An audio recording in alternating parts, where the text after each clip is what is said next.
We're back. Got the nut for the rappers, so let the rapper with the rapper to the rapper. What What do, up, lads? motherfuckers? What up? I think we've figured out the little bit of latency issue, so we should be able to actually have a conversation back and forward without pausing for about 7 or 8 seconds in between each segment. I thought we were only pausing because I kept saying a lot of gay shit. Pause. No disrespect to the gay community or anything like that. We're trying to stay online for as long as possible here. Yeah, we're literally like 40 seconds in and Red's got us cancelled. Take a shot at the LGBT community, gone. I was taking a shot at the LGBs. I love the LGBs. It was nice knowing you, and we're out. Quickest podcast ever. Red. How the hell are you? Still ginger. I suppose we'll get on to the. It's probably oldish news at this stage, but no. Got fucking annihilated. The boys did. What do you think? Absolutely. Yeah, it's actually the first time in a very long time I've been proud to be Irish. Honestly, like because in fairness as well, it's also the first time in a very, very long time RTE has been on my TV. Like I know I have a Fire Stick and all, so they don't get the view from it, but there's just the principle of it. But I wanted to see it coming in, and when they start coming in, like fucking some places 96%, I was like, seeing that. Yeah. Where was it? Cherry Orchard or something like that was the first one I seen posted up, and it was like 96% for one of them and 94% for another. It was pretty, pretty impressive. Yeah, there was a couple of I mean, I think the average for the no was like 76%. Like, yeah. So most of them were a washout. I think it's only Dunleary and Rathdown that are now they're the dumb parts of Dublin. But I think but even them, it was like, I think it was like 54, 46 or something. So even that was close. But everyone else absolutely just fucking obliterated them. Isn't it amazing those two areas wouldn't be, let's say, high-level immigration centre zones? Oh, absolutely, yeah. It's that kind of is akin to. It's kind of akin to like, like the list of the New Yorks and stuff like that and all. They're like, we're sanctuary cities and blah blah blah until it hits them, and then they're like, hold on a second, this is a load of shit. Like, so it's that kind of like when you don't have to deal with it, it's easy to vote. But then when like, and it's not even that like.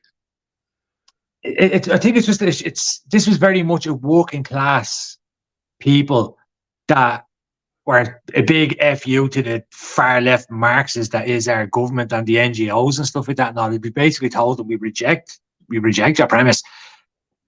And I was thinking that even this government wouldn't be so dumb now as to make the same mistake with the hate speech law thing, but they're apparently just still going ahead with that.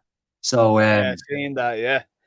And I've seen a couple of TDs. There was one girl in particular, for the life of me, I can't remember her name, but she came out and she was kind of like, yeah, the government failed in this, referendum. They failed because of wording issues and blah blah blah. Now I advocated for a no, so it was great that we won and all that, and literally. There was people pulling up tweets from her like 2 or 3 days before the thing where she's like out campaigning and she's like, I'm out campaigning for women for the yes vote and all. It's like literally last week we have the tweets, like you were campaigning for the yeah. You can't just say, oh no, I was voting for I was pushing for a no, just to jump off the bandwagon and it's fucking. It's so funny. It's like they think we're still in the 70s when we can't actually just go, hold on a second, here you go. You know the internet exists, like. and even Mary Lou coming out and saying, oh well, it was the government's fault and we were very much against the warden. I was like, well then why didn't you vote no? Because we were against the warden, and we voted no. Promoting it, yeah. And then she tried to not distance herself. She tried to deflect from it then by bigging up Cillian Murphy's Oscar win and all. Like we're gonna forget. You know what I mean? That yesterday, like she's done. I think she's done as far as politics goes. You were talking about her for being a new Taoiseach, and I think she's pretty much done. Her reputation is destroyed. She's a WEF puppet. I think people recognise that. And it's good to see. It's good to see. It's interesting. Now, I think they double down on this now rather than going, okay, 70% of the people, at least, if not more, reject where we're pushing things at the moment and the ideology of this government and all. So maybe we need to tone it in. I think rather than doing that, they're going to double down now. It's going to get even more stupid. They're going to push through this hate speech. They're going to probably rebrand this thing and bring it back again and try and push it through again. So I think we're going to be in for a bit of a weird and wonderful 2024, I think. Yeah, and not only that, like Sinn Féin will 100%. Like, let's say the Farmers Alliance, or whatever, any kind of, populist, for the people, political party starts and gets huge traction. Sinn Féin will absolutely go and collate with the Greens and Fianna Fáil and Fine Gael and after, because they're scum. All politicians are bad. But Sinn Féin, I think, are particularly nefarious because you know what you get with Fianna Fáil and Fine Gael and Labour. You kind of know what you get with them. But Sinn Féin are like the sheep in wolf's clothing. They're acting like they're for the people and they're there for the people. But they've shot, like, the words are we're the working class vote. But their actions are we're the WEF. World Economic Forum. Like I say, I view Sinn Féin as the Irish Palestinian Caliphate Marxist group. You know what I mean? They're the Irish Palestinian Caliphate. That's all they are. They're a representation of Islamic ideology within Ireland. That's what they've transferred to. They've moved from nationalism into this weird area of Islamic promoted.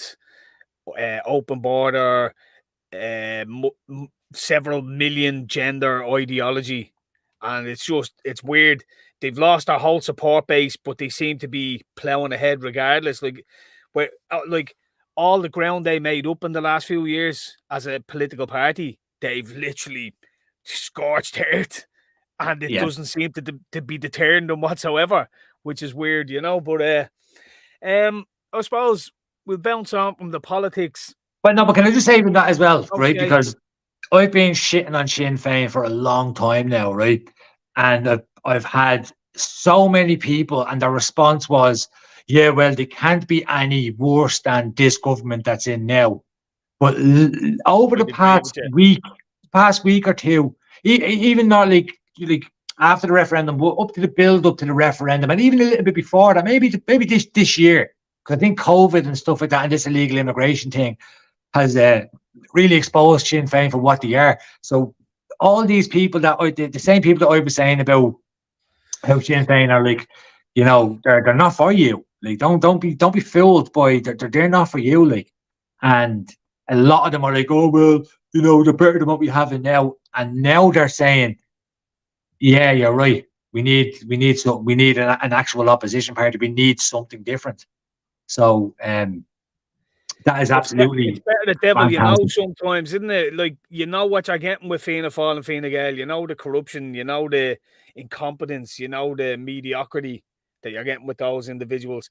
With Sinn Féin, you were expecting something different, but what you've actually got is something a whole lot more insidious, more like, thy enemy, you know what I mean? But when you think someone's on your side and then it turns out they're actually worse, they're actually more entrenched, more embedded in the ideology. So yeah, I think they become it becomes a worse possibility, I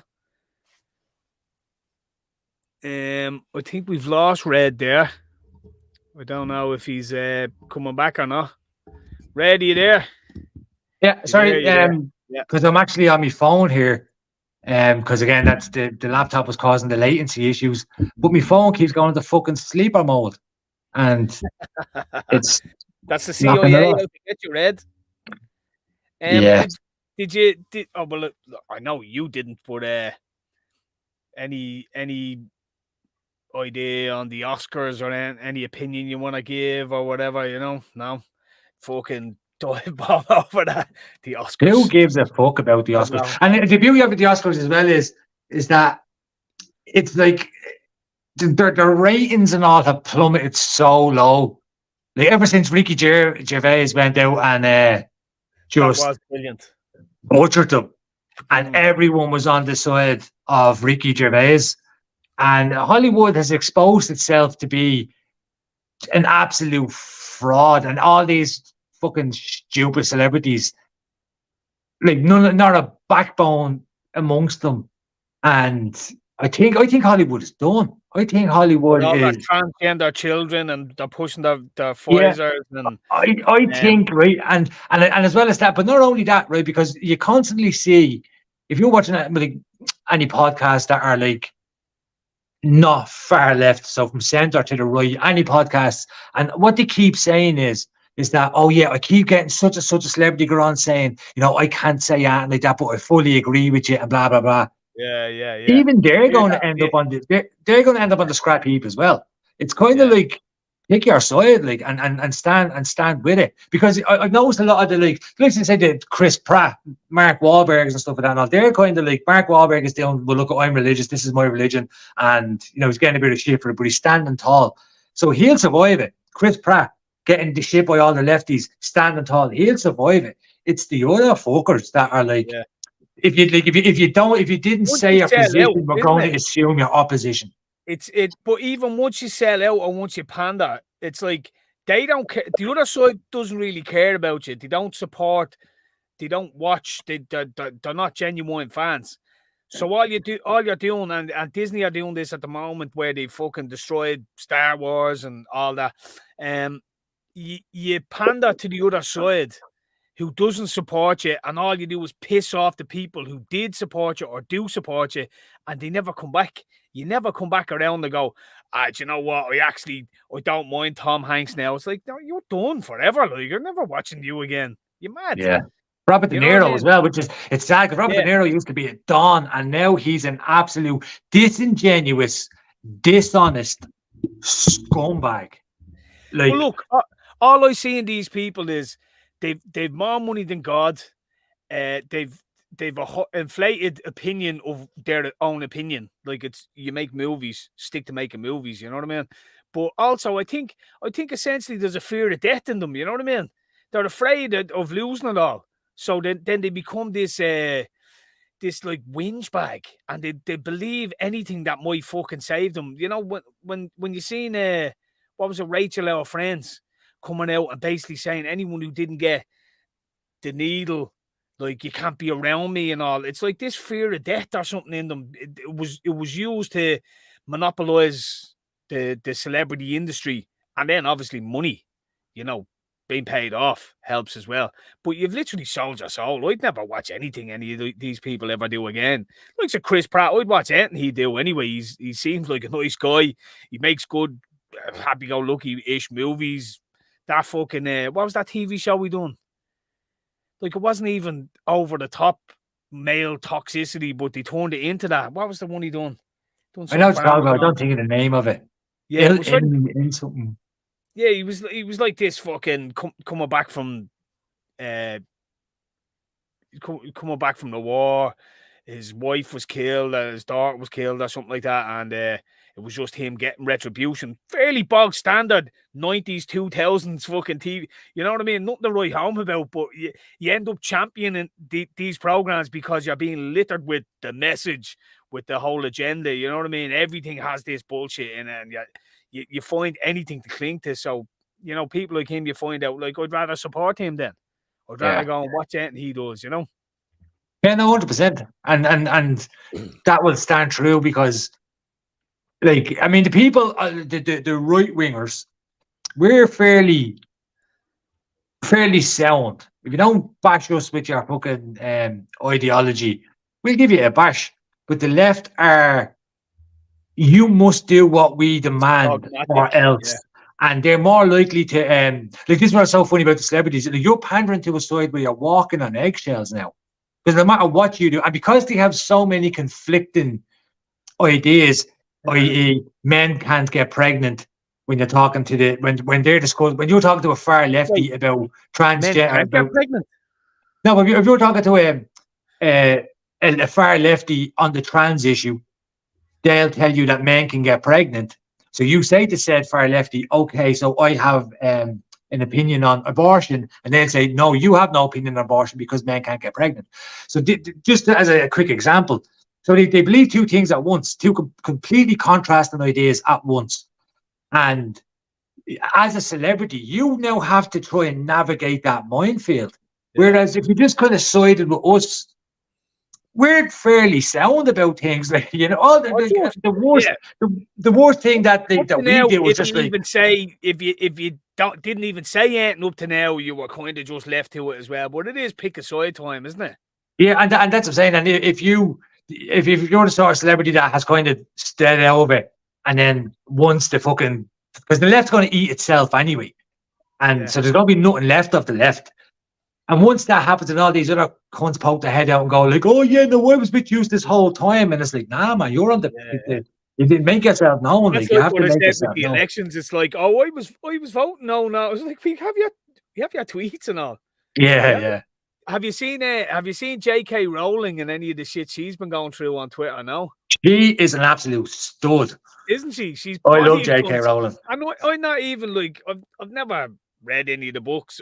Not particularly into any of the movies or anything like that. I've never kind of been on the Harry Potter thing, but Harry Potter as an institution was huge. And she was someone who, for me, started off mildly pandering to the left at the beginning. It was like, look, I'm an advocate, you know, let people live, blah, blah, blah. Then she started back changing some of the characters, and oh yeah, well, Dumbledore was gay and fucking all this when it wasn't, or was, I don't fucking know, but she looked like she slightly started pandering, and then she just went, nah, fuck this, scorch earth on the whole thing. Well, I think she realised very quickly that's what I'm saying, it doesn't matter, because they have to, and even the left don't agree with the left. So that's what I'm saying, like the pro-abortionists are saying men can't get pregnant. And who's what's her man's name? India Willoughby or something, that she claimed, like, she literally said, "Nah, you're a bloke, pal." And like he was trying to do it for hate speech or something like that.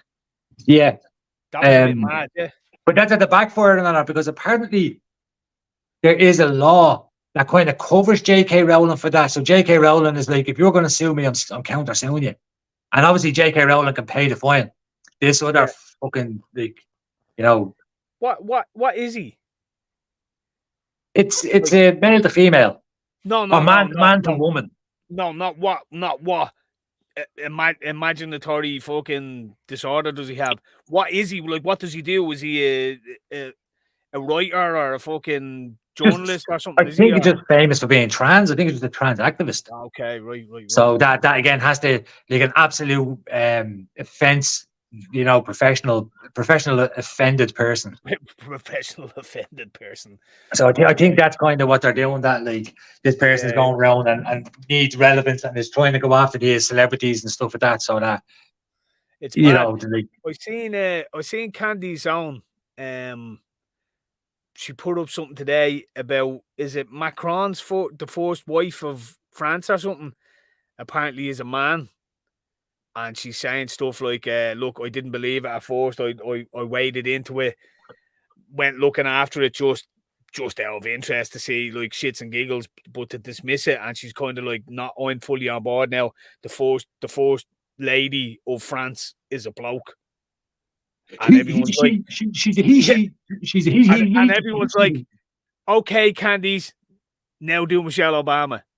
You know? Yeah. But we're living in fucking crazy world. Let's get into some fucking UFC in the weekend, because I didn't watch every single fight, but we watched the main card and all. What's your big takeaway from the card at the weekend, Red? The takeaway, it was good. It was a good card, and it delivered. I think it delivered. I think the fights were good. I wasn't overly disappointed by any of the fights. Maybe no. I actually think all the fights delivered. I was wrong on my bets. I actually had my bet slip there. I was going to show you to prove that I'm like we are putting our money where our mouth is when it comes to the UFC. I think I got Gilbert Burns wrong. I had him to win, and I got Saint Denis wrong. But again, Saint Denis was looking like he showed in the fourth round why I thought he was going to win. But then in the second round, no, he did come out and say that he was on antibiotics all the week beforehand. So he was like he gave everything in the fourth round, is basically what he was saying. Because remember, I was giving out to you saying like he's not, he's keep your hands up, he keeps dropping his hands, and Poirier's tagging him with every shot. And Poirier likes to hang in the pocket there, and he was playing that game with him, wasn't he? Yeah, like the pressure he showed was like fucking. He got in Poirier's face. Poirier seemed to want to jump guillotine fucking all day long. You know what I mean? But, there's some good guillotine memes coming around for you. Yeah, saying that. But he was kind of big brother in him, I thought, in the fourth round. He was fucking, out grappling him. He was muscling him around. He was calm when in the guillotines, and then he was ending up on top. He looked like he made it uncomfortable for Dustin, but again, you can't fuck around with Dustin. You sit in that pocket, he'll fucking put you away, You have to keep your hands up, and he was dropping his hands. Experience showed through as well for Dustin. But I think that was the key factor as well. Now, again, if Saint Denis was sick, that would explain, because he did look a little bit gassed in the second round at the very start. You could see his chest was going and which is surprising. And it was only afterwards when he said that. After he got hit, he stayed there. He didn't get he just looked like he was. Do when the two lads are in the third round, both hands are down and they're literally just swinging from the hips, and it's whoever lands is going to get knocked out. He was in that position where Dustin was calm, composed, and he was like, "Oh, your hands are down, pop. Oh, your hands are still pop," and it was over before he had his senses about him. But I don't think his stock drops, Saint Denis. I think he jumped too quick, too soon. That's all it was. Yeah, no. In fairness, you have to if anything, he gets props because. I mean, if I do a little bit of boxing, and I'm happy to spar anybody that's on my level, but I'm not going to go from that and then if I go from that and then I jump in and fight like a 7-0 amateur. I want props for that. I'm not going to win the fucking fight, but I want props for doing it because the balls of steel doing that sort of shit. And so he definitely gets props for it, and I don't think his stock drops at all because again, you give him somebody that's 11th, 10th, maybe 9th-ish now. And again, and we're out to being sick part of it as well. He definitely has the potential to be a future champion, I think. Even from watching just the fourth round, Yeah. I think he has potential. Two lads that fought in the night, I'd like to see him and Gamrot fight. That's what I'd like to see next. That'd be, I don't think Gamrot was looking for that fight either. Because again, that's a dangerous fight for Gamrot. Of course. It's more dangerous for Gamrot. Do you know what? Do you know another one? Another one that I'd like to see actually, Fiziev against Benoit Saint Denis. That'd be a knock. That'd be a fucking knock, wouldn't it? Yeah. But again, it's hard for them to take that fight because it's a huge risk for Dustin Poirier. Again, absolute stud.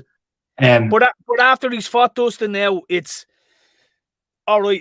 It's dangerous for them all or whatever. But he's cemented himself as a top 10, top 12 competitor. He done well against Poirier. He showed pros of where he can beat someone as good as Poirier, and he showed he still has holes in his game and he still has things he can work on, wrinkles and all that. Does that not show then that he deserves then opponents that are up around that level, that are outside the top 5 and vying to get into the top 5? That he's a worthy competitor with them, and also that they shouldn't fear him by going, fuck, this cunt is undefeated, or he's doing well, he's on a run, or what. They've seen him like, well, Poirier took care of him, I could beat him. Yeah, but if the thing is though, if you're ranked 7th and you take on Saint Denis, and even if you beat him, does that catapult you to 2nd and you're in next in line for it? I know, but you know what I mean? So it's a risk. It's a risk for them. When you think of someone in 7th, who in the top 5 are they getting to fight anyway? I mean, Gaethje's fight Max Holloway. Dustin looks like he might be getting a title shot. Oliveira and Saryukin are fighting each other. Chandler's sitting on the sideline waiting on McGregor. So, everyone's kind of occupied or waiting around. So why not? If Fiziev is sitting on the sideline, why not call out a Benoit Saint Denis or Gamrot just beat RDA? Well, where does that push Gamrot after beating RDA? Or say a Beneil Dariush or something, get get a good win against, I'm just, yourself, it's just trying to make permutations of interesting But fights. and that's the thing about the UFC though. It's not boxing. You don't fight the next guy that's kind of. It's like Dana just like the idea of a fight and put it on. Yeah, or it's timing, or it's who's available, or who's what available kind and of stuff. card. Like if there's a European card or a French card or something, they want to get him on, and yeah. Right, you mentioned earlier then the Gilbert fight. What did you make of Gilbert against I think Gilbert was doing really well, and he just. I mean, I don't know if he got overexcited or something like that. And because again, like Madalena wasn't. He wasn't. I don't think he was willing to fight for when he ended up getting the win. I think the win kind of came of just a moment of that. Like as I say, when Bourne's going for just getting over, like he took him down, and Madalena gets back up, and then Madalena's seeing that obviously going to go for it again and just throws the knee, perfect time, and hits him. That's the end of the fight. But up until that point, I think Bourne was winning the fight. He was it was like he was trying to not play it safe, but he was playing it safe to victory. He was 2 rounds up. He was dominating in the 3rd round, and I think he's seen his path to victory was no point staying the feet, risking getting knocked out. Let me just keep grappling, keep trying to get on top of him, see can I get a finish. And like you say, he was in transition from an escape to a re-takedown when he got kneed in the face. It's one of those things, wasn't it? It was just good timing. It was Madeleine. I can never fucking say his name, but it was his persistence. He wasn't giving up, even though he was on course to lose. He was so fucking stayed in the fight. He seen his opportunity and he finished him. And that kind of fucks up Bournes a bit, doesn't it? Because now he's on a 3-fight skid. Yeah, that's what I'm saying. It's sad because Bournes is better than that. And again, he's on a 3-fight skid because he's not fighting fucking cans either. He's taking on like Chimaev and fucking. Well, you know what I mean? Before that, it was Usman for the title. Then I think he fought someone else and won. Then he fought Hamzat and lost. Then he fought Bilal Muhammad, who, let's be honest, should be next in line for the title shot, and lost. And now he's after taking on Madalena, who's, I don't know, he's not in line for a title shot, but you could definitely see him getting someone higher ranked up than he's fought already. Do you reckon they're going to give him the kind of Max Holloway gatekeeper kind of, like what they kind of did with Chimaev? It's like, you're bad, eh? All right, we'll fight this cunt. Do you reckon that's going to be kind of like if you can get past Bournes? Well, then that's what he's kind of become, hasn't it? Though he did get his title shot, and he was in a couple of eliminators since then. But what tends to happen is you become that guy, don't you? Yeah. You become that if you want to get into the top 5 now, you have to beat Gilbert Burns. Yeah. Which you don't like seeing happening to a guy, but sometimes a guy just he's an early man. Like look at Gaethje. I know Gaethje arguably won against Ferguson and became a world champion, but when it came to title fights, he's had numerous title fights, hasn't been victorious, but is always there or thereabouts. But what happens when he loses 1, loses 2, loses 3, you know what I mean?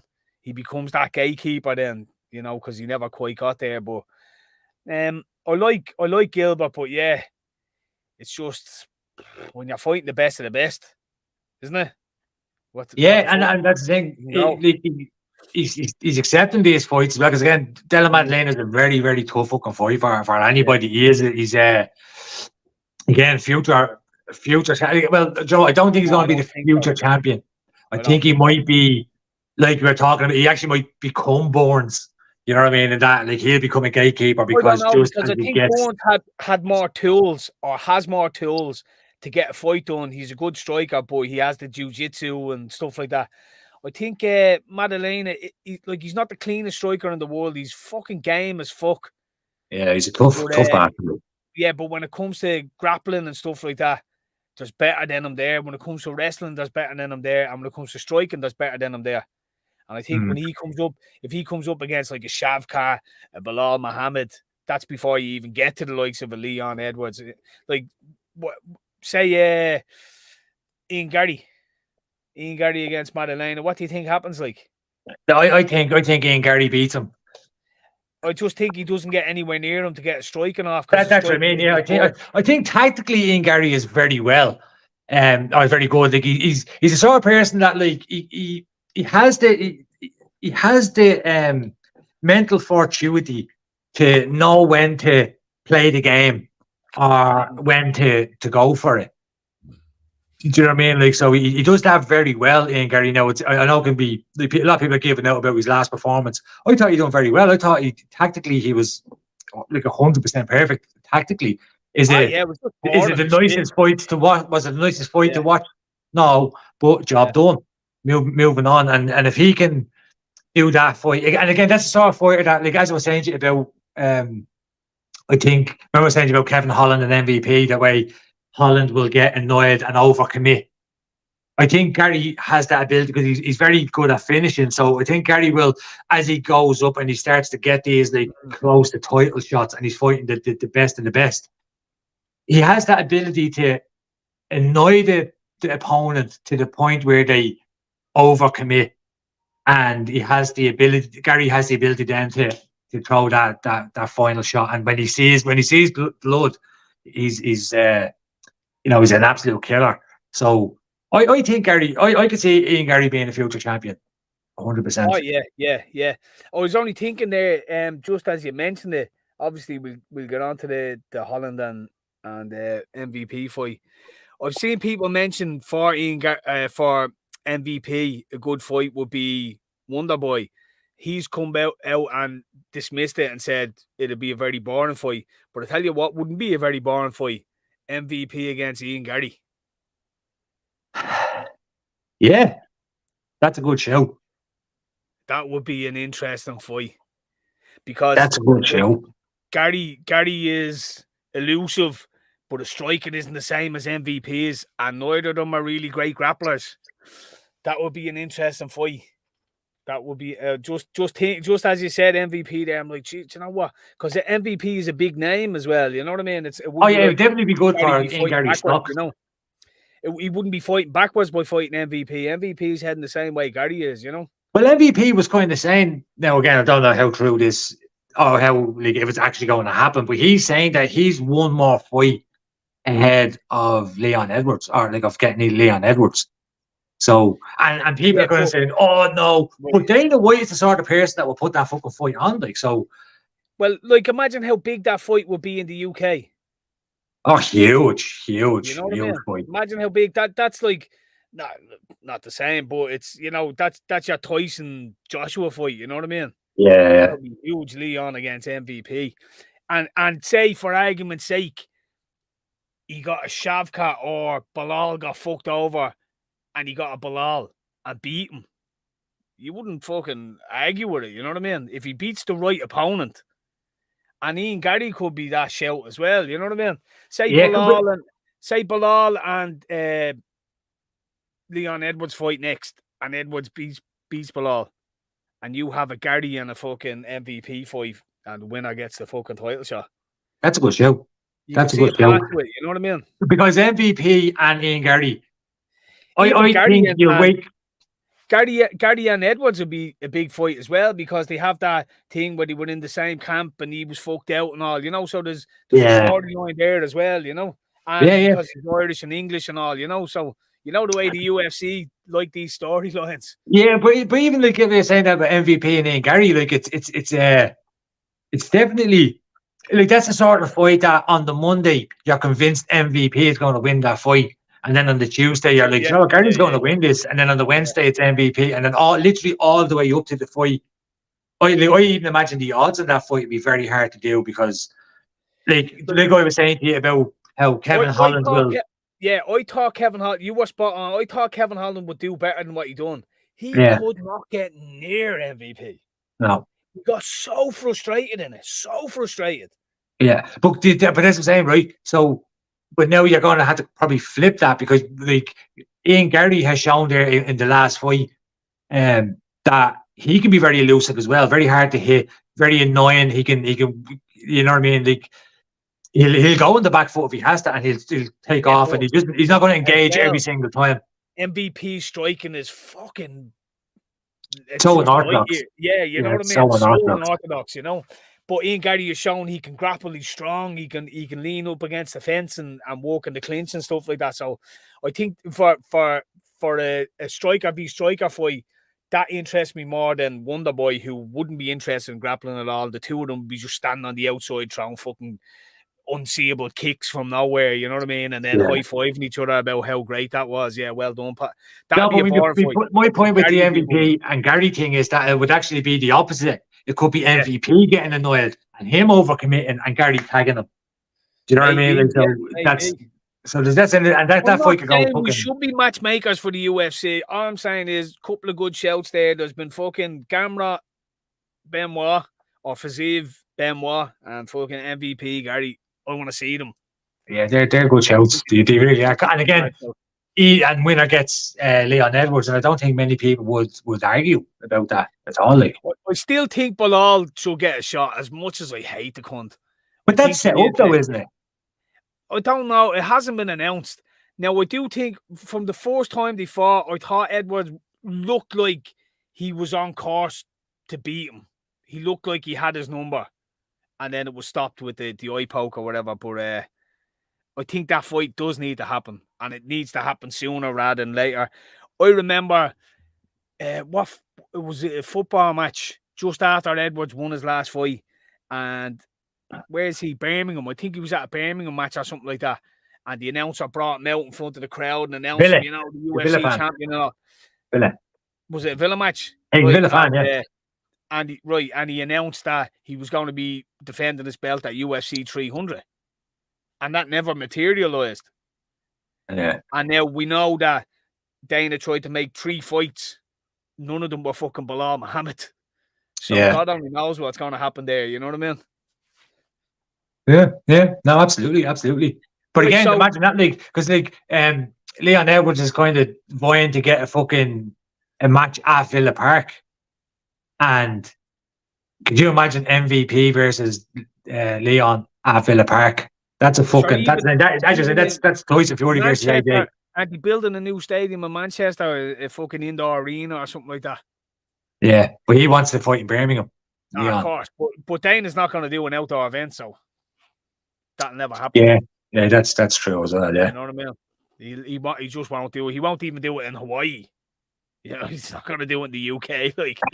Especially fucking Birmingham. I've been over to Birmingham probably about 15 times in my life. I don't think it hasn't rained once. Never not rained, yeah. Right, so main event then.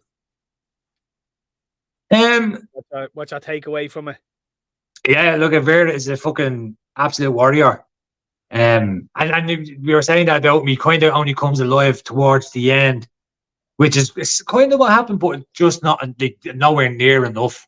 His 4th round, he done very well, but he was still outstruck by O'Malley.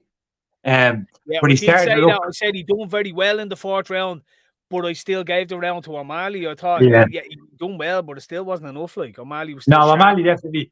But again, he definitely had to knock O'Malley out, and he couldn't.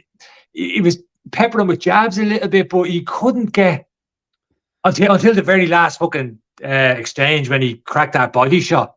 You could see that hurt O'Malley. If there was an extra, there's an extra 30 seconds. Extra 30 seconds of that fight. But the hands he went through his stomach. It was a good shot.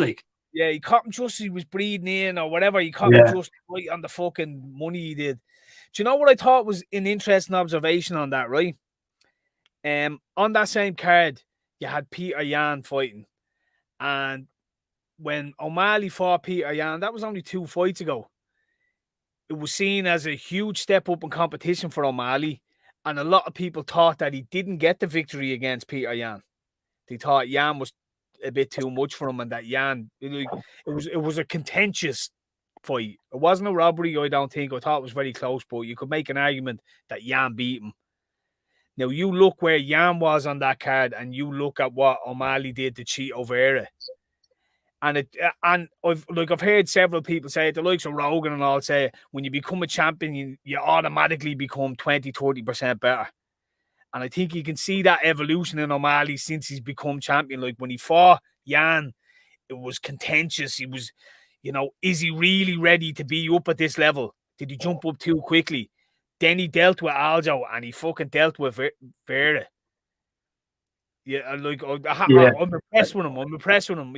It's easy to say, Cheeto, blah blah blah. I seen Aljo saying, "Look who you beat. You beat Cheeto. Like now you want to go fight the party instead of Murat." Look, he beat Jan, who was a monster at the time. He beat Aljo, who was fucking a fairly sturdy champion and had all the tools to make life very difficult for O'Malley and couldn't. And he beat Cheeto, who is a fucking dog.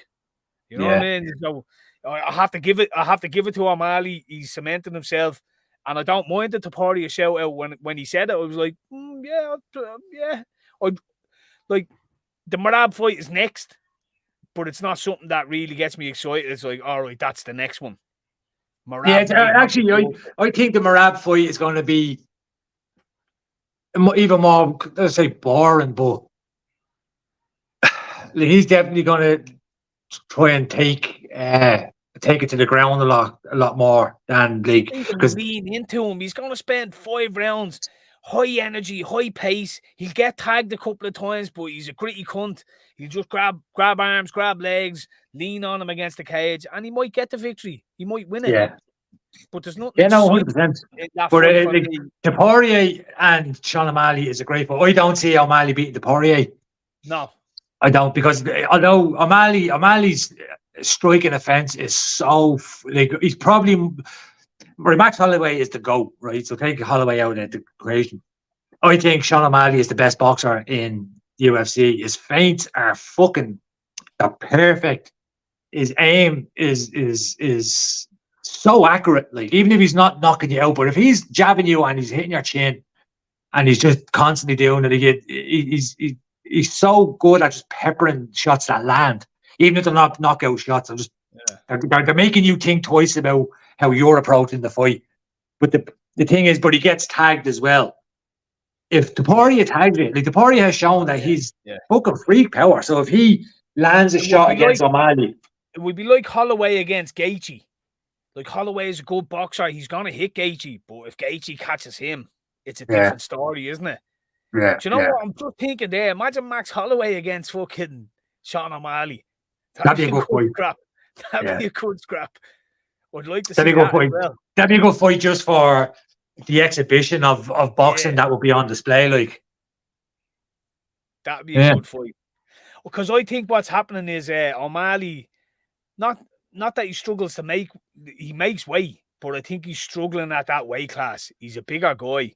He could bulk up a little bit and move to 45. So I can see him being someone who'll transition to 45 sooner rather than later. And he's probably thinking to himself, if I bounce up and fight the Poirier and get that victory, I could stay up there. Fuck the 35 division, you know what I mean? Yeah. Although those Jan and him, like, he's shown that he's not, because again, obviously good, the 45s they're stronger. If he's fighting a 145 Peter Jan, do you think he wins that fight? Well, here's the other thing. He comes out, he looks very brittle. He comes out at every fight. Like, at the end of that fight, he was in a fucking leg cast and a fucking hand cast. Yeah. He's one of those that every fight he seems to break something. If he can't put them away, like when he put Aljo away early, he didn't do damage to himself. There was another fight, I think it was your man Matino or something like that he bet to a pulp for 3 rounds. And when he came out of that, both his hands, I think, were fucked. You know what I mean? He's one of those that he has the precision and the timing, but he hasn't quite got that power. Now, whether that would transition into the 45 with a bit more weight in him, but it's one of those that, you know, a fucking 5-round grueler, and he could be out of action for a year, you know, with fucking broken metatarsal this and fucking, you know what I mean? Yeah. But the Poirier fight interests me in so far as it would be something that, not that I think he'd win, but it would be a really entertaining fight, where the Merab fight, you're just kind of going, okay, you're going to have to fight Merab. Hopefully you can get through it. It's not a 5-round snooze fest that cunt cruises to a decision, you know what I mean? And then Merab's champion for a fight or two, you know? Again, it'd be like the Bilal Edwards fight. It's Merab's deserving of it. I don't like Bilal. I don't like him. I don't really want to see that fight, but it's got to happen. Like, fair is fair, you know what I mean? So I think Merab's same spot. But if you can bounce out there and do the Taparia fight in between or before or after, you know what I mean? Well, it'd have to be before, obviously, but I'm not mad at it. Yeah, well, Taparia as well kind of has to fight. I'd like to see him fight Volkanovski again. Oh, yeah, I do. You should give the rematch. I don't want to see Volkanovski fight for the year. I don't want to see it. Let Taparia fight someone else, and if he's still champ, I'd give the rematch to Volkanovski in a year's time. He's deserved it. But I don't want to see it next in 6 months. And I don't want to see Taparia sit out for a year waiting on Volkanovski either. You know what I mean? Yeah, but then when do you get the O'Malley Taparia fight then? You do that fucking at the end of the summer, you know, you do that fucking... You can't, like, I'm just saying, like, fucking O'Malley's out for a while now with all them bleeding. If he is, you know what I mean? But you could see that, like, say, October, November even. And if that fight goes well, then you're looking at Volkanovski. You don't want to see him till fucking April anyway, a year later, like. You know what I mean? Yeah. No, it's going to be very interesting, though. It's going to be very interesting to see what happens. At the same time, if Max Holloway does well against Gaethje and doesn't get fucking brain damage, I'd like to see him against Taparia. You know what I mean? Yeah. That's when you see the good boxers, you kind of always want to put them together just to see. Yeah. Anyway, football at the weekend. I'd rather not talk about it, to be honest with you. Is it a sore subject for you? Yeah, I'd rather not talk about it. Watching the first half, right? I'm watching the first half of the Villa match, and I'm going, Villa are on top here. I could see them win it. And then I knocked it off. And then I had a quick look on live score and seen they were 2-0 down and a man down. I was like, what the fuck happened there? It's just the typical Aston Villa. I know people keep saying, oh, Unai Emery.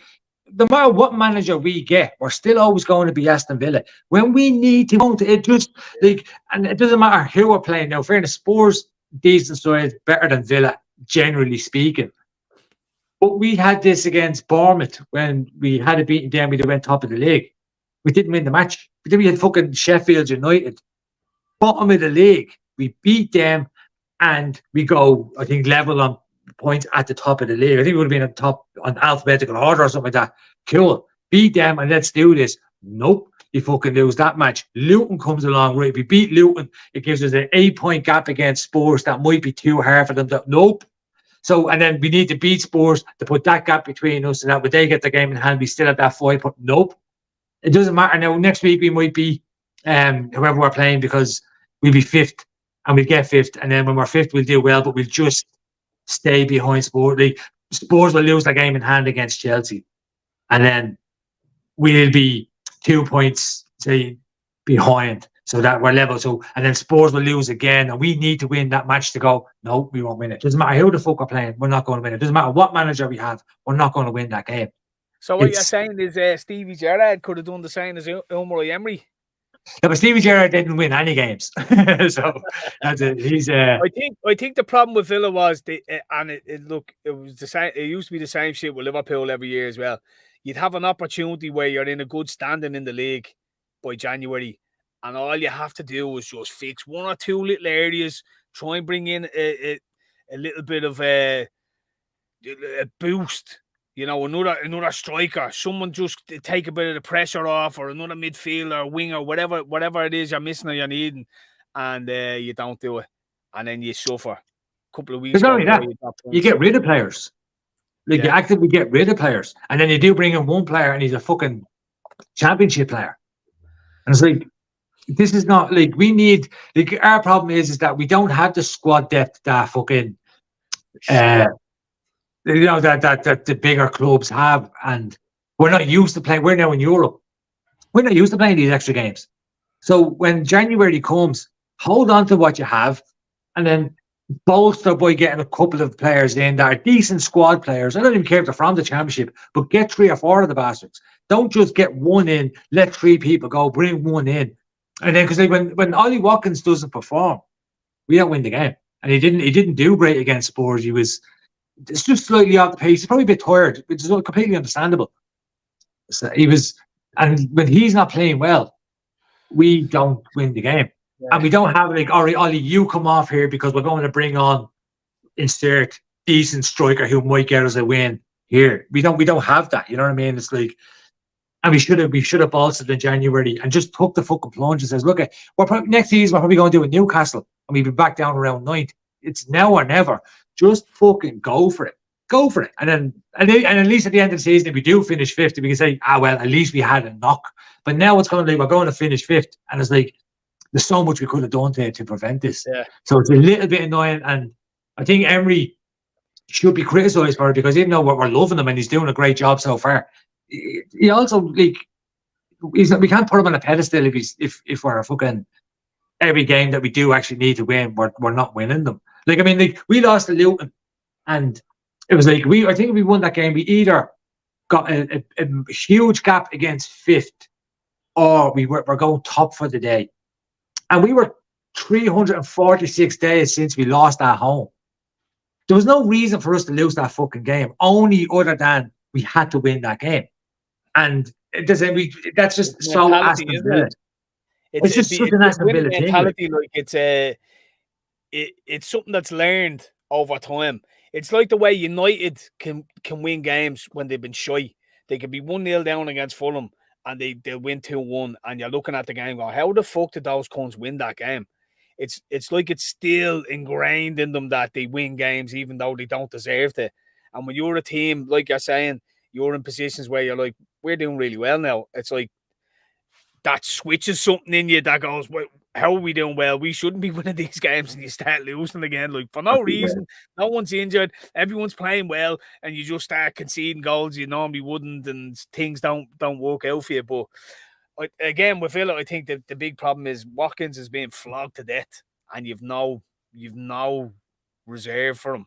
That's, I mean, there's no rest boy for Watkins. I mean, Watkins gets to the stage now, we're coming to the end of the season when we really need his goals.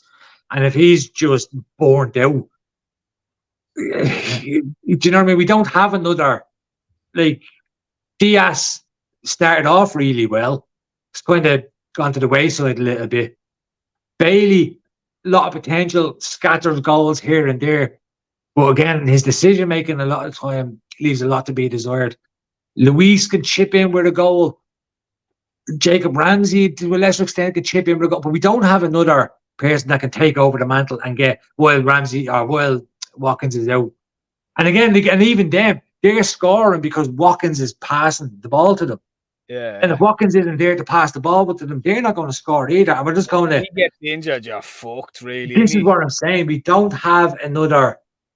Like, I mean, how many games left? There's 8 games left. I don't think Aston Villa don't have another player in that team that will get 4 goals in those 8 games. Watkins might. Watkins should. But I don't think there's any other player in the Villa match that I could say, do you know what? Luis is going to get us 4 goals in the next 8 games. Or Ramsey. Or Tielemans or Kamara. Like, so you're missing McGinn now for your next match, aren't you? What's a 1-match ban, is it? Yeah, it was a straight red, so they're could be 3. 2 matches. Are they? 2-match ban, I think. I think it depends. I think I don't know. It's a weird one. It can be just 1, but I think they have to evaluate it or something, don't they? Yeah, because again, it wasn't that. It was just a stupid tackle. I don't think it was, and it was a frustration tackle. He didn't try to hurt the fella, I don't think. But even still, if he gets 3-match ban, fuck him. You don't be doing that shot because like I was frustrated. So I can only imagine in the game, you get a goal back, you're still in it. You know what I mean? If it's fair enough, you're 3-4-0 down. It's definitely stupid at that time, but you kind of understand it. Yeah, and especially against the Spurs, you get a goal against Spurs. They're bottlers just as much as we are. Yeah, at 2-0 in the 60th minute or whenever it was, 65th minute, you're still in the game. Plenty to play for. 1 goal, 1 mistake, 1 anything, you're back in the game. You know what I mean? And if it's Spurs on the attack and you take 1 for the team, fair enough. The ball was over the throw-in line beside Spurs. It's like he tried to do him. He's seen an opportunity to dive in and leave one on him, and he did, but just kind of didn't time it great, as you do. Silly. And did you watch City Liverpool? Did. What'd you make of it? Haaland is.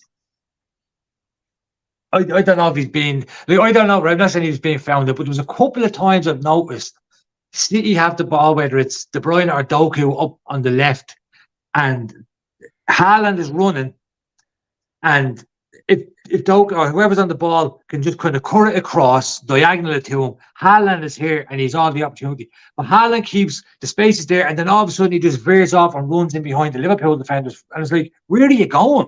Like, and I don't understand if he's doing that because Foden is running over or Alvarez is running over the shoulder. There's nobody. Where are you running behind the player? Like, you've got a player where you're running to. What are you doing? Like, so it was probably like the first time I kind of analysed. Well, you're watching it. So, what was it? Just to ask a question. Was it because he was being tracked and he was thinking, "Oh, if I run into there, I'm not going to get the ball, so I'll try and change." No, he had space because the two Liverpool defenders, I think it was Van Dijk and I don't know who the other guy was. Kwanzaa. They were ahead of him because there was a City break, so the Liverpool defenders were ahead, and Haaland was in space, like he was running behind, and if Doku had got the touch to kick it to him, Haaland has time now. Fairness, he's at the edge of the box, so you know what I mean. He probably still has a little bit of work to do, but he's like, no, I'll just cross it into me and I'll score in the 6 yard. And it's like, but he can't get the ball past the fucking the first man, and there was 3 men in front of him. It was just bad positional play, I found, like, and he did that 2 or 3 times where he's like, he made a bad run, and I'm like, this is not fucking 50 million. You think because they took De Bruyne off and stuff? Do you think Guardiola took De Bruyne off because it wasn't really clicking like that? He wasn't really finding the runs, or maybe Haaland wasn't making the correct runs for him. And I think it was Haaland, and but obviously you can't take Haaland off in the match. But I don't think it was De Bruyne's fault. The Liverpool, in fairness to Liverpool, I was very impressed with Liverpool. I think sometimes it looked like just had fucking 2 extra men. He's closed down really well. He's hustled, he's harried them, he's made them, didn't give them much time on the ball, which kind of forced these sort of issues as well. I think De Bruyne a couple of times, he passed the ball a lot quicker than he normally would want it because he knew that, he's getting. Yeah, there was a couple of times was it Endo kind of caught him in possession.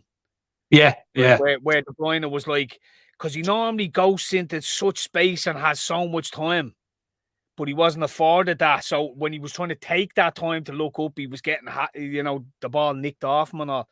I was very impressed with Endo and McAllister. I thought on a whole, the 2 of them in midfield, like Endo was doing better in the 6th job than Rodri was doing for City. And I think it was because Rodri got booked early on. He couldn't really make the tactical fouls then that he normally would. And I thought I was impressed with them in midfield, I have to say. A lot of the time in the first 20 minutes, we couldn't break the City press. So we were going long and we were just giving it back to them. But then when we started actually trying to break their press, playing little passes and breaking through their press, we were getting a lot of success from it. And I thought Diaz, his run there near the end where he took fucking Walker and Rodri and made a mug out of him, I thought he kind of summed up the type of fucking energy and performance that was put in by Liverpool as a whole. So yeah, Diaz was quite unlucky. I think Diaz played very well. He was quite lucky with a couple of chances. Maybe he should have done better with. To be honest, I think his overall performance was very good. I think he's that sort of player that he make that run. Like the run, I think Salah put him through. He'd been running around for a few minutes and he'd had a few incidents where he was on the ball and he was dribbling and all that. So when he made that run, I think by the time he got to the edge of the box, he was bollocksed. And he tried to do this little chip and he just mishit it. The legs, you haven't quite got the lactic acid kicks in. You make a wrong decision when you're tired. I think there was a little bit of that in some of his play. You know what I mean? He was just putting so much effort in that when the chance fell to him, he was just like, at that point where he's doing a 60-yard sprint and your legs just give up or whatever. But it was a good game. Look, to outplay City like that for the majority of the game, it doesn't happen often. So you can't but be impressed by it. But I was happy before the game. Give me a point, I'd snap your hand off. But at the end of the game, kind of like it's a fucking opportunity missed to kind of beat City, and then the penalty at the end, and you just kind of feel like it's 2 points dropped rather than fucking 1 game, But I think City have Arsenal next, though, don't they?